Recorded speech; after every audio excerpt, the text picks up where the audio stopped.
Good afternoon, and thank you for this opportunity to be virtually with you for your important media workshop. I'm just traveling back from Spain, where I was awarded the BBVA Frontier of Knowledge Award, and I'm available virtually to share with you the latest news about climate change globally and human influence on climate globally.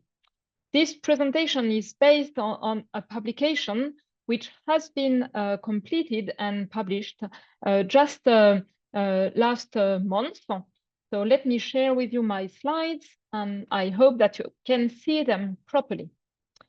So you can see here the updated state of global surface temperature compared to 1850-1900, and you can see that observed warming has reached the unprecedented level of 1.43 degrees Celsius. What is this work on indicators of global climate change? It's an annual peer review update of key indicators of our global climate and human influence. It's developed by a team of 59 scientists from 44 different institutions. It builds on data sets and methodologies assessed in the IPCC reports released in 2021 and 2022, and it provides an annual update. It's the second version this year.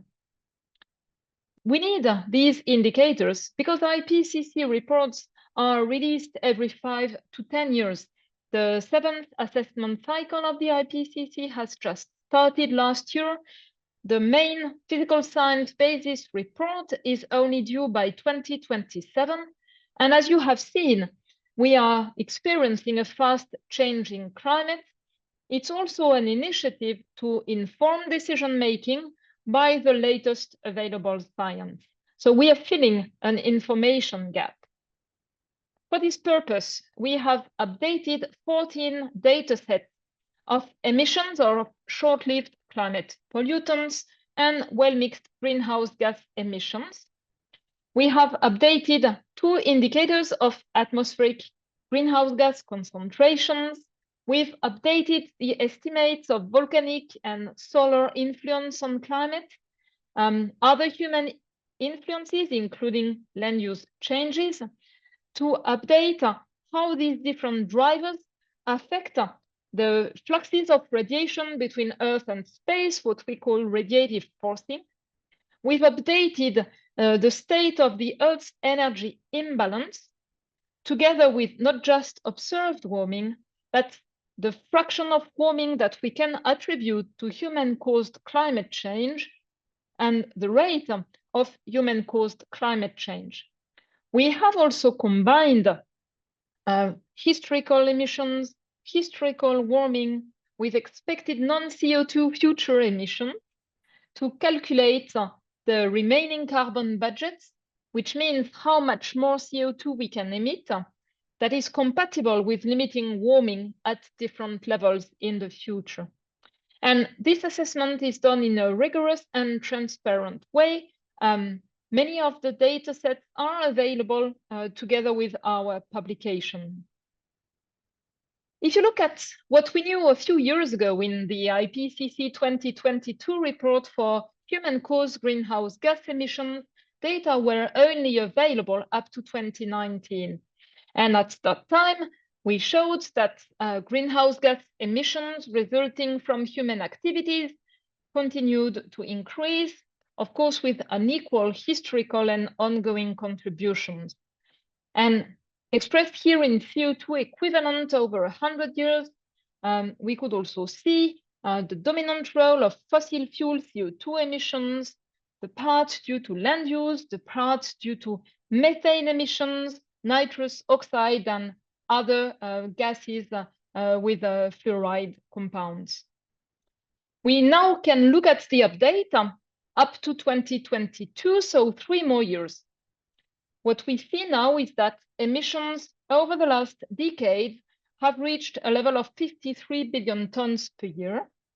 And when we look at the net greenhouse gas emissions in 2022, in fact, they are at the same level as observed in 2019, before the effect of the COVID-19 pandemic and rebound.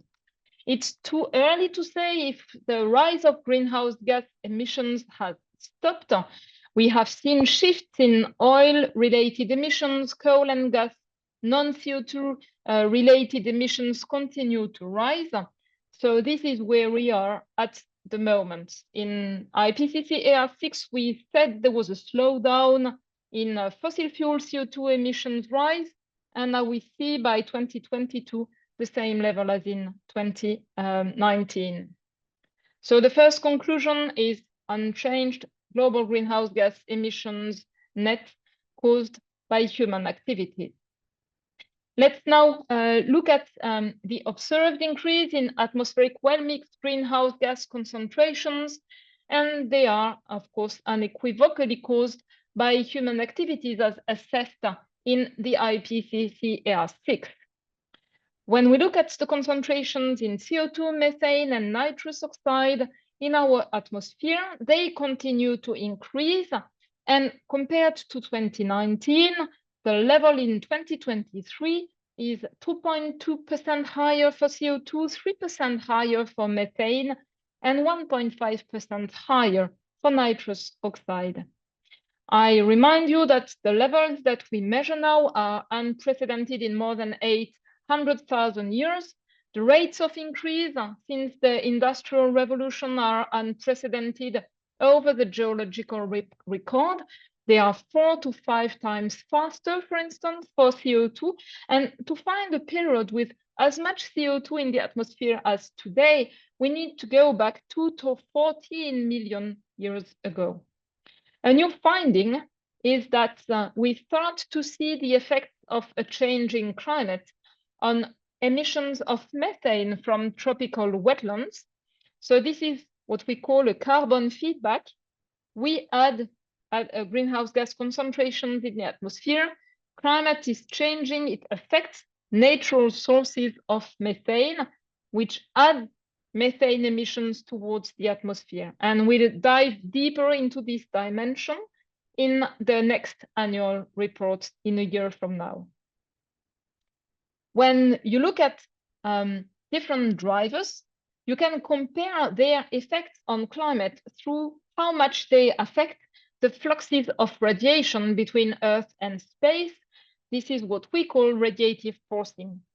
You can see the effect of volcanic eruptions, which appear here with the green, dark green pulses. You can see the effect of solar cycles as the tiny yellow variations. And then you can see the different effects of human-caused greenhouse gas atmospheric concentration increases, which are dominated by the effect of cumulative CO2 emissions in purple, the direct effect of methane emissions in orange, which also add to the formation of ozone in the low atmosphere in yellow, and therefore is the second most important greenhouse gas.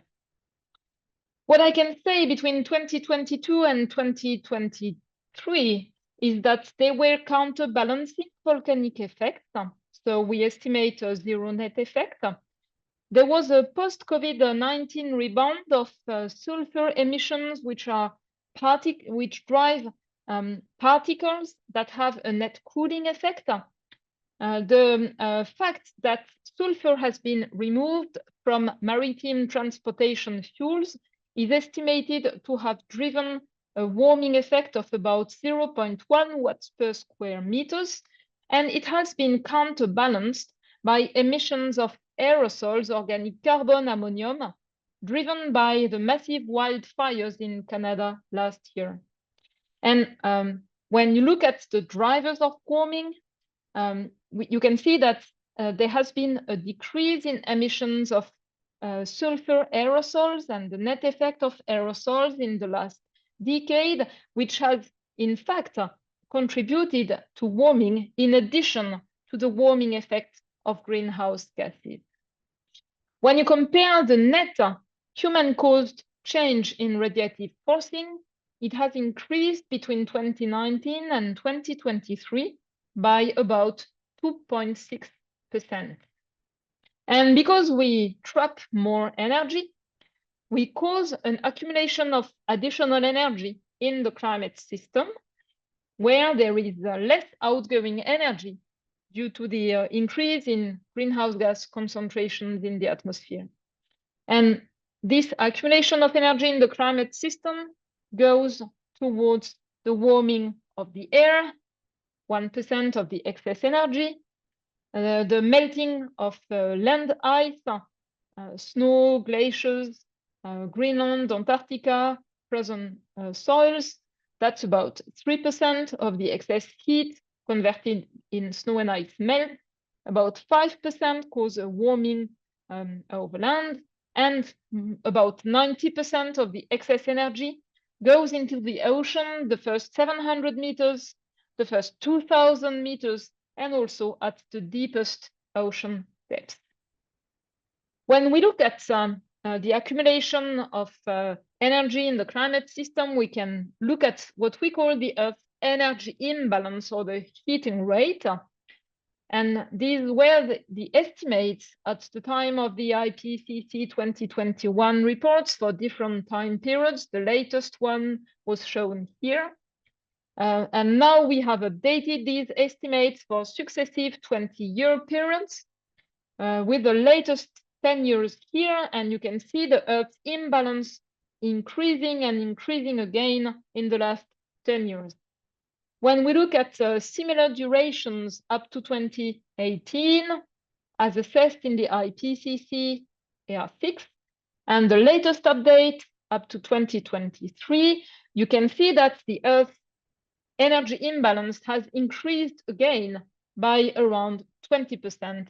And this has implications for the delayed responses of slow components, the deep ocean, glaciers, ice sheets, and committed sea level rise, which is taking place at an accelerated pace. It's not assessed in our paper, but it's directly related to the Earth's energy imbalance. Let's go back to one key indicator of the state of climate, the change in global surface temperature over land and over the ocean. So we had seen in the IPCC 2021 report that human influence had warmed the climate system. And at that time, we looked at the latest decade, 2010, 2019, and we had shown that observed warming was equal to the estimated human-induced warming for that period, 1.06 and 1.07 degrees above 1850, 1900. We had also stressed that natural variability will modulate human-caused climate change on a year-to-year basis in the near term. So when we look at the updated observed warming in orange here, you can see that with more years, it has entered into a new warm territory. And for the period 2014 to 2023, observed warming has reached about 1.2 degrees Celsius. And for that time period, human-induced warming, which is shown in red, is estimated to be equal to the observed warming, about 1.2 degrees Celsius. And between the decade ending in 2019 and the decade ending in 2023, that human-induced warming is estimated to have increased by more than 9%.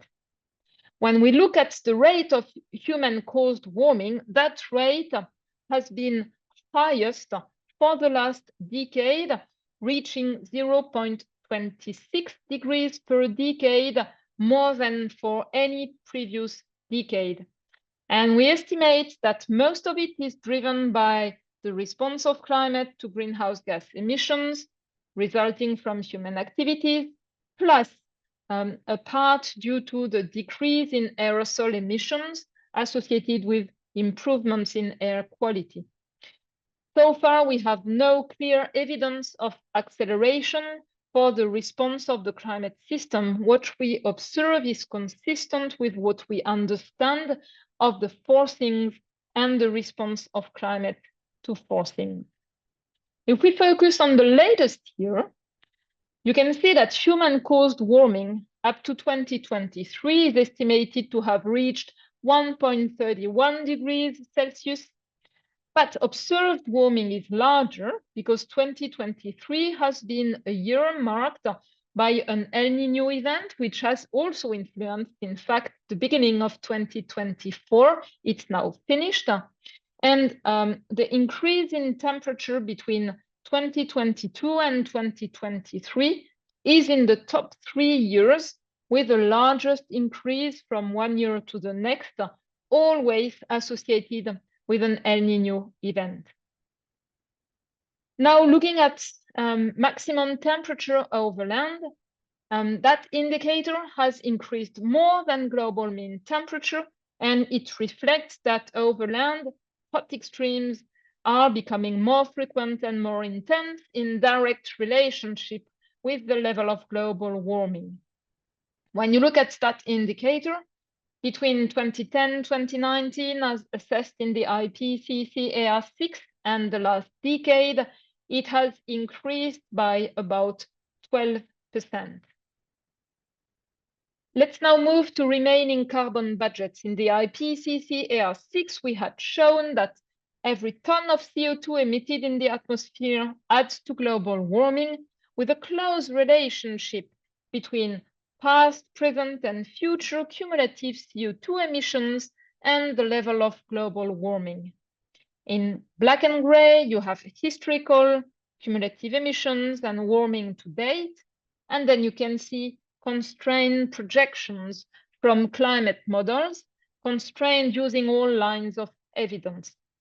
This is really a solid geophysical relationship that is well understood to reflect the heat budget of the climate system and the global carbon budget at the planetary scale. And this relationship means that every goal in terms of limiting future warming can be translated in a remaining carbon budget. At that time, and starting in 2020, it was estimated that to have a 50% chance of limiting warming at 1.5 degrees Celsius, the aspirational goal of the Paris Agreement, with the main goal to limit warming well below 2 degrees Celsius, so limiting warming at 1.5 degrees Celsius with a 50% chance, was estimated to lead to a remaining carbon budget of around 500 billion tons of CO2. Remember that we emit around 50 billion tons of CO2 per year.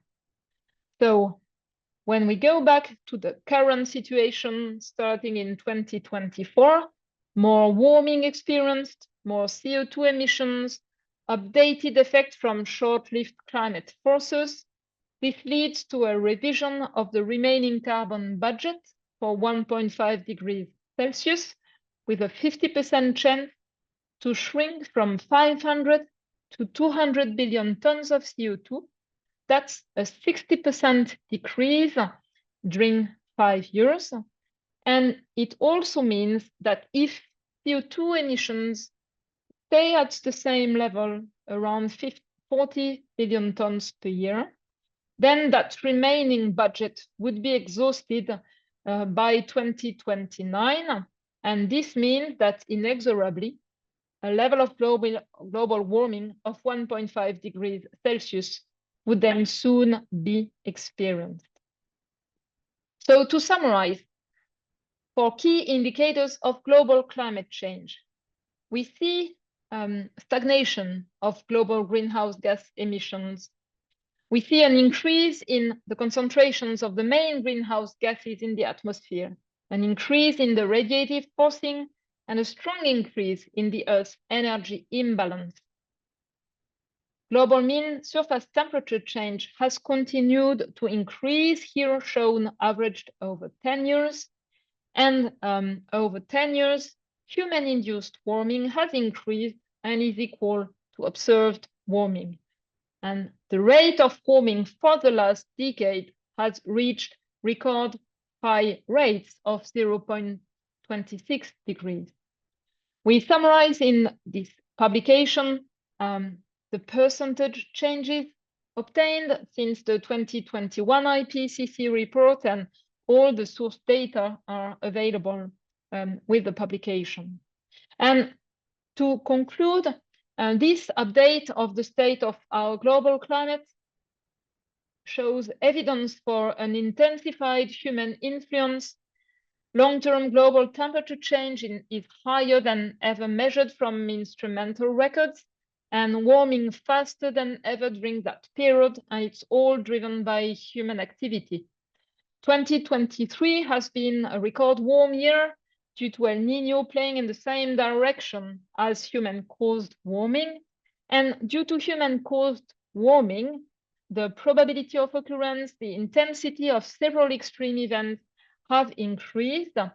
Ecosystems such as coral reefs or forests, people, infrastructures, and economic activities worldwide have experienced severe impacts driven by that intensification of extreme heat in the ocean over land, extreme rainfall, drought, and fire weather, a record year again last year, fueled by a warming world. And it shows clearly why every increment of warming matters regarding adverse impact.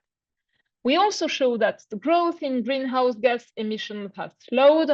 I remind you that for all greenhouse gas emissions, around 70% are driven by the use of fossil fuels. We also know that rapid reductions in greenhouse gas emissions, such as pledged during COP28, could halve the rate of warming in the next 2 decades. And we hope that our update for key indicators of the change of climate will help us monitor more of advances in terms of climate action in the future. You can also have access to a climate change tracker based on that work online, where you can navigate through recent human-induced warming, its trajectory, and then greenhouse gas emissions and remaining carbon budgets for different levels of warming or likelihoods.